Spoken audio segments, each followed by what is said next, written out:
জিবরাইল ফেরেশতা আসলেন।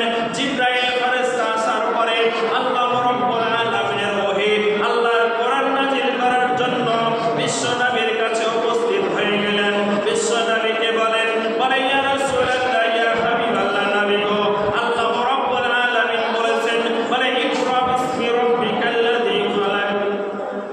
আল্লাহ রাব্বুল আলামিন বলেছেন ইকরা, আপনি পড়ুন, রব্বিকাল্লাযী খালাক, যিনি আল্লাহ রাব্বুল আলামিন সমগ্র সৃষ্টি জগৎ তৈরি করেছেন, আপনি পড়ুন। নবী মুস্তাফা বলেছিলেন আমি তো পড়ি নাই কোনদিন। নবী মুস্তাফা সেই সময় কাঁদতে আরম্ভ করেছিলেন। নবী মুস্তাফা বলেছিলেন আমি তো কোনদিন পড়ি নাই, তাই পড়বো কিভাবে? ব্রাদার ইন ইসলাম মুআজ্জাজ সামনে ইকরাম, তো জিবরাইল ফেরেশতা কিতাব বলতে আছে জিবরাইল ফেরেশতা দয়ার নবী মুস্তাফাকে বুকের সঙ্গে জড়িয়ে ধরেছিলেন।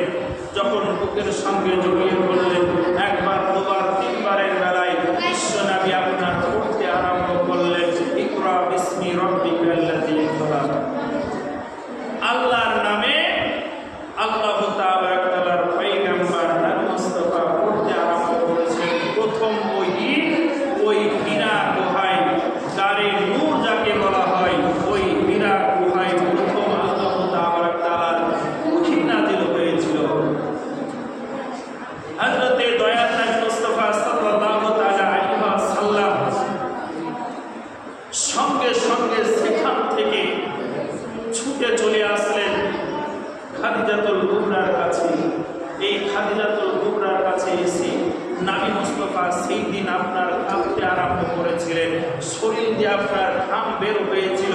নবী মুস্তাফা দৌড়ে আসার পরে খাদিজাতুল কুবরাকে বললেন খাদিজা, আমার যেন ভয় হচ্ছে, আমার ভয় হচ্ছে, এই কথা বললেন। তখন খাদিজাতুল কুবরা বলেছিলেন আল্লাহ আপনাকে কোনো খারাপ জিনিস দিবেন না, কারণ আল্লাহ রাব্বুল আলামিন আপনাকে, আমি দেখেছি, আল্লাহ আপনাকে, আপনার চরিত্র দেখেছি, আপনার চরিত্র এত সুন্দর, আপনি যে কথাটাই বলেন সেটাই সত্য কথা বলেন, যেটাই আপনি বলেন সেটাই সত্য বলেন, একটাও মিথ্যা কথা বলেন, একটাও মিথ্যা কথা বলেন না।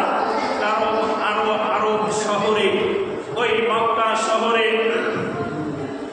এক সময় যখন কাবা শরীফ আপনার পুনরায় নির্মাণ করার জন্য যখন সিদ্ধান্ত করেছিল কয়েক কওমের লোকেরা, তখন ওই হাজারে আসওয়াদ পাথরটা কোন জায়গায় রাখা হবে এই নিয়ে আপনার মক্কা শহরে আপনার ঝামেলা সৃষ্টি হয়েছিল। এমন একটা পরিস্থিতি এসেছিল যেন তারওয়াল নিয়ে যুদ্ধ লড়াই করবে, করে যারা জিতবে তারাই ওই হাজারে আসওয়াদ পাথরটাকে ওই জায়গাতে রাখবে।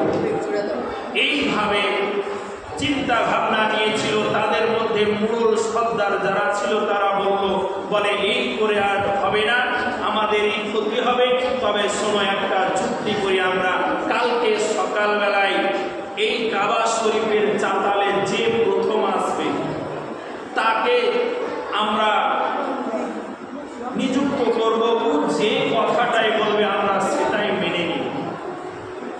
পরের দিন সকালবেলায় নবী মুস্তাফা সাল্লাল্লাহু আলাইহি ওয়াসাল্লাম সর্বপ্রথম কাবা শরীফের চাতালে আসলেন। সর্বপ্রথম চাতালে আসলেন। আসার পরে জগতের ওই সময় মক্কা শহরের মানুষেরা বলেছিল যে আল আমিন, যাকে আল আমিন উপাধি আমরা দিয়েছি, সেই তো এসেছে, এটাই সবচাইতে ভালো হবে, ও যেটাই সিদ্ধান্ত দিবে আমরা সেটাই মেনে নেব। নবী মুস্তাফাকে বলা হলো তাহলে বলো আমরা কে কিভাবে এই হাজারে আসওয়াদকে উঠিয়ে ওই জায়গায় রাখতে পারি। নবী মুস্তাফা একটা চাদর বিছিয়ে দিলেন। বিছিয়ে দেওয়ার পরে বললেন হাজারে আসওয়াদ পাথরটাকে নবী মুস্তাফা চাদরের উপরে উঠিয়ে রাখলেন। রাখার পরে বললেন তোমরা যারা মুঘল সর্দার রয়েছো, যারা 4 জন গোত্রের মানুষ রয়েছো, যারা মুঘল রয়েছো, তারা চলে এসো।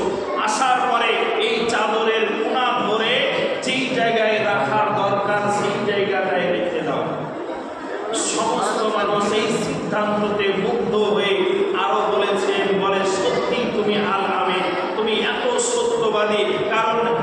আজকে মক্কা মুআজ্জামায় তারওয়াল নিয়ে আপনার যুদ্ধ লড়াই হবে, মানুষের আপনার কতল হবে, মানুষ আপনার মারা যাবে। এইরকম অবস্থায় তুমি এমন একটা সিদ্ধান্ত দিয়েছো যারা জগতের মানুষ সকলেই মুগ্ধ হয়ে গেছে তোমার সিদ্ধান্ত, তোমার সিদ্ধান্ততে, তোমার কথায় সমস্ত মানুষ রাজি হয়ে গেছে।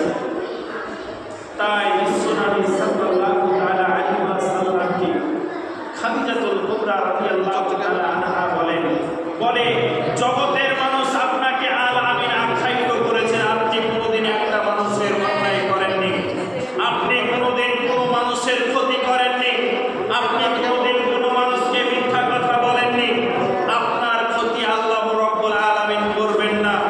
নিশ্চয় যিনি আপনার কাছে এসেছিলেন ও আল্লাহর ফেরেশতা হবে, আল্লাহর ফেরেশতা হবে। এইভাবে করতে করতে এক সপ্তাহ অতিবাহিত হলো। নবী মুস্তাফা চিন্তা করতে আরম্ভ করলেন, বলে আল্লাহ তাহলে আমাকে কি আল্লাহ রাব্বুল আলামিন ত্যাগ করলেন? খাদিজাতুল